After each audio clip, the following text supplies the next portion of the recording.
The BI analytics market is undergoing rapid change right now. Not only are we moving from the systems era to the business analytics era, we're actually moving to the personal analytics era. And this means rapidly changing procurement, rapidly changing information silos, rapidly changing application silos going forward.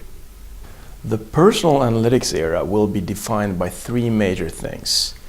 Number one, we will have much more collaborative approaches where we will have almost like a Facebook for BI and analytics.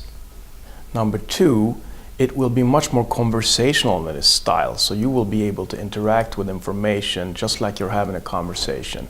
And number three, even advanced analysis will be democratized going forward. The vendor landscape and the dynamic will change radically going forward as we're moving from the systems to the business to the personal era.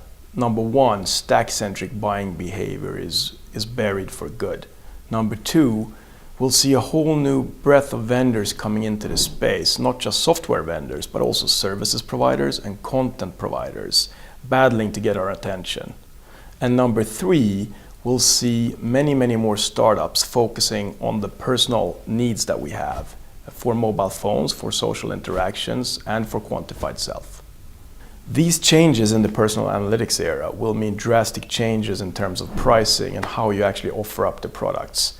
I think we'll see much more subscription-based pricing, but we're also seeing already now a number of vendors introducing freemium offerings.